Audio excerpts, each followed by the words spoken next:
His keynote address to this august gathering.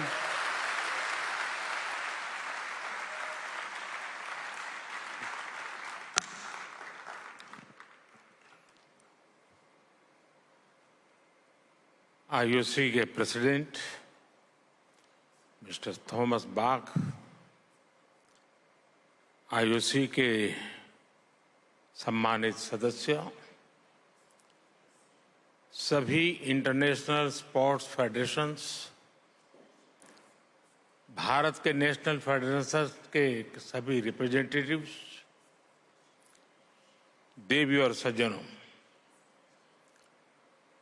140 crore भारतीयों की तरफ से आप सभी का इस विशेष आयोजन में मैं स्वागत करता हूं, अभिनंदन करता हूं।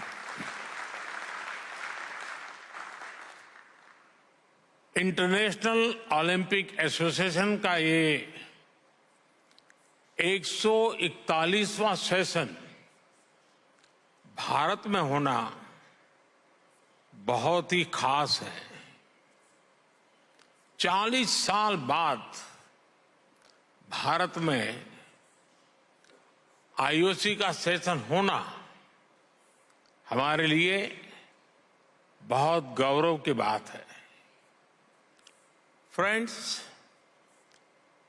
अब से कुछ मिनट पहले ही भारत ने अहमदाबाद में दुनिया के सबसे बड़े स्टेडियम में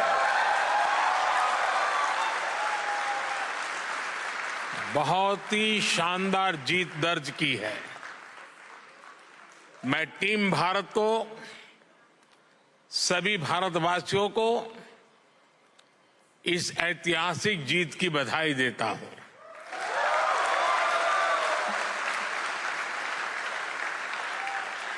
साथियों, स्पोर्ट्स भारत में हमारे कल्चर का, हमारी लाइफस्टाइल का एक इम्पोर्टेंट हिस्सा रहा है। आप भारत के गांवों में जाएंगे तो पाएंगे कि बिना स्पोर्ट्स के हमारा हर फेस्टिवल अधूरा है।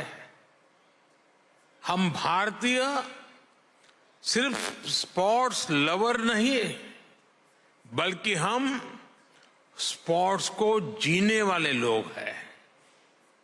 और ये हजारों वर्षों की हमारी हिस्ट्री में रिफ्लेक्ट होता है। इंडस वैली सिविलाइजेशन हो, हजारों वर्ष पहले का वैदिक काल हो, या उसके बाद का टाइम पीरियड, हर कालखंड में स्पोर्ट्स को लेकर भारत की लेगेसी बहुत समृद्ध रही है।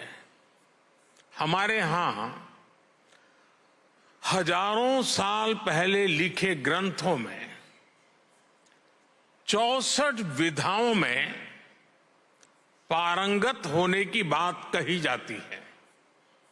इनमें से अनेक विधाएं खेलों से जुड़ी हुई थी, जैसे horse riding, archery, swimming, wrestling. ऐसी अनेक स्किल्स को सीखने पर बल दिया जाता था। आर्चरी यानी धनुर्विद्या को सीखने के लिए तो पूरी एक धनुर्वेद संहिता ही लिखी गई थी। इस संहिता में एक जगह कहा गया है, धनुष चक्रंच कुतंच खड़गंच छुरी का गदा सप्तमम बाहु युद्धम शादेवम युद्धानि सप्तदा। यानी धनुर्विद्या से जुड़ी 7 प्रकार की स्किल्स आनी चाहिए, जिसमें धनुष बाण, चक्र, भाला यानी आज का जेवलिन थ्रो, तलवारबाजी, ड्रैगर, गदा और कुश्ती शामिल है। साथियों, स्पोर्ट्स की इस हजारों वर्ष पुरानी हमारी लेगेसी के अनेक साइंटिफिक एविडेंस है। जहां मुंबई में अभी हम हैं, वहां से करीब 900 किलोमीटर दूर कच्छ में यूनेस्को की वर्ल्ड हेरिटेज साइट है धौलावीरा। धौलावीरा 5000 साल से भी पहले एक बहुत बड़ा और समृद्ध पोर्ट सिटी हुआ करता था।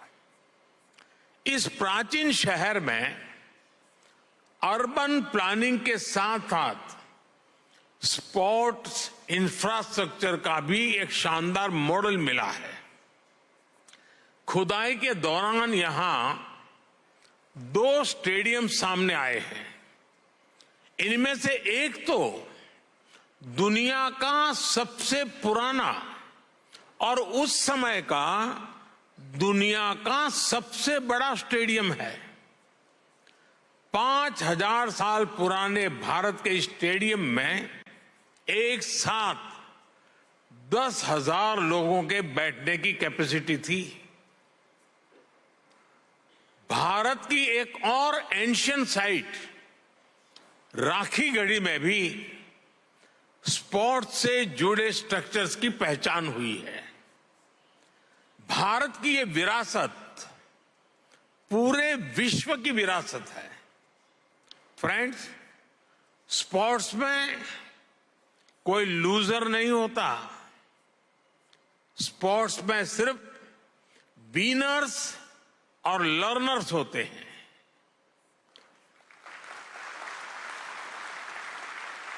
स्पोर्ट्स की लैंग्वेज यूनिवर्सल है, स्पिरिट यूनिवर्सल है। स्पोर्ट्स सिर्फ कंपटीशन नहीं है, स्पोर्ट्स ह्यूमैनिटी को अपने विस्तार का अवसर देता है। रिकॉर्ड्स कोई भी तोड़े, पूरी दुनिया उसका स्वागत करती है। स्पोर्ट्स हमारे वसुधैव कुटुंबकम यानी one earth, one family, one future के भाव को भी सशक्त करता है। इसलिए हमारी सरकार हर स्तर पर खेल को बढ़ावा देने के लिए पूरी प्रतिबद्धता से काम कर रही है। खेलो India university games, Khelo India youth games, Khelo India winter games, member of parliament sports competition और जल्द आयोजित होने वाले खेलो इंडिया पैरा गेम्स इसके उदाहरण है। हम भारत में खेलों के विकास के लिए इंक्लूसिविटी और डाइवर्सिटी पर भी लगातार फोकस कर रहे हैं। फ्रेंड्स, स्पोर्ट्स को लेकर भारत के इसी फोकस के कारण आज भारत इंटरनेशनल इवेंट्स में शानदार प्रदर्शन कर रहा है। पिछले ओलंपिक्स में कई भारतीय एथलीट्स ने बेहतरीन प्रदर्शन किया। हाल में संपन्न हुए एशियन गेम्स में भारत ने हिस्टोरिकल परफॉर्मेंस दी है। उससे पहले हुए वर्ल्ड यूनिवर्सिटी गेम्स में भी हमारे यंग एथलीट ने नए रिकॉर्ड बनाए हैं। ये भारत में बदलते और तेजी से विकसित होते स्पोर्ट्स लैंडस्केप का संकेत है।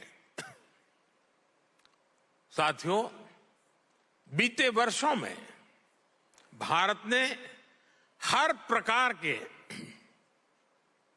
ग्लोबल स्पोर्ट्स टूर्नामेंट ऑर्गेनाइज करने के अपने सामर्थ्य को साबित किया है। हमने हाल ही में चेस ओलंपियाड का आयोजन किया, जिसमें विश्व के 186 देश शामिल हुए। हमने football under 17 women's world cup, men's hockey world cup, women's world boxing championship और शूटिंग वर्ल्ड कप की भी मेजबानी की। भारत हर वर्ष दुनिया की सबसे बड़ी क्रिकेट लीग में से एक का भी आयोजन करता है। इस समय भारत में क्रिकेट वर्ल्ड कप भी चल रहा है। उत्साह के इस माहौल में सभी लोग ये सुनकर भी खुश हैं कि आईओसी के एग्जीक्यूटिव बोर्ड ने क्रिकेट को ओलंपिक्स में शामिल करने की सिफारिश की है। हमें उम्मीद है इस बारे में जल्द ही हमें कोई पॉजिटिव न्यूज सुनने को मिलेगा। साथियों, ग्लोबल इवेंट्स का आयोजन हमारे लिए दुनिया भर के देशों के स्वागत का मौका होता है। तेजी से बढ़ती इकोनॉमी और अपने वेल डेवलप्ड इंफ्रास्ट्रक्चर के कारण बड़े ग्लोबल इवेंट्स के लिए भारत तैयार है। ये दुनिया ने भारत की G20 प्रेसिडेंसी के दौरान भी देखा है। देश भर के 60 से अधिक शहरों में हमने इवेंट्स ऑर्गेनाइज किए हैं। ये लॉजिस्टिक्स से लेकर हर प्रकार की हमारी ऑर्गेनाइजिंग कैपेसिटी का प्रमाण है। इसलिए आज मैं आप सबके सामने 140 करोड़ भारतवासियों की भावना जरूर रखना चाहूंगा। भारत अपनी धरती पर ओलंपिक्स का आयोजन करने के लिए बहुत उत्साहित है।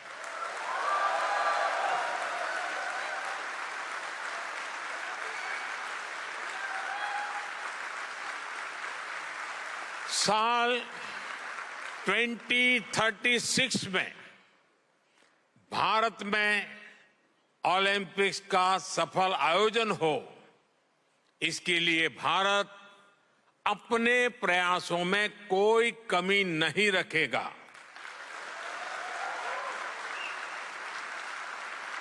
ये 140 करोड़ भारतीयों का बरसों पुराना सपना है, उनकी आकांक्षा है। इस सपने को अब हम आप सबके सहयोग से पूरा करना चाहते हैं और 2036 ओलंपिक से भी पहले भारत साल 2029 में होने जा रहे यूथ ओलंपिक्स की मेजबानी करने को भी इच्छुक है।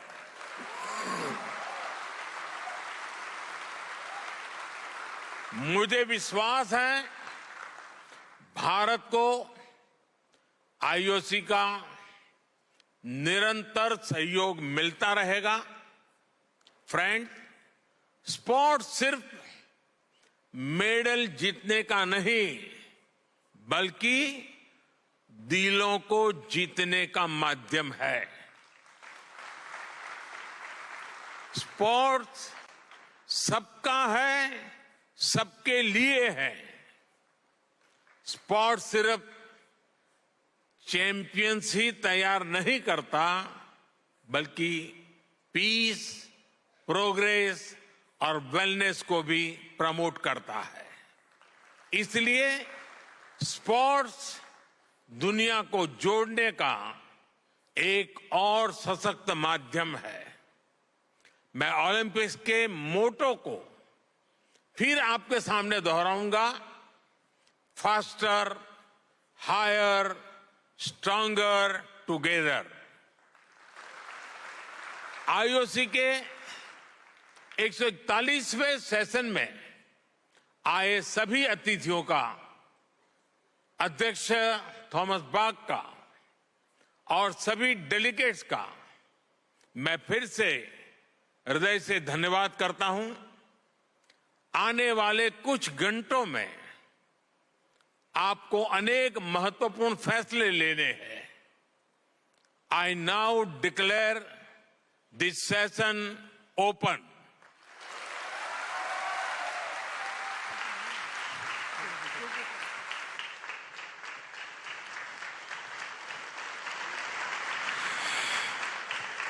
Thank you, Honorable Prime Minister, for your inspiring address. We now request the Honorable Prime Minister, Mr. Narendra Modi, and the International Olympic Committee President, Mr. Thomas Bach, to please kindly take their seats in the Grand Theatre with our esteemed dignitaries.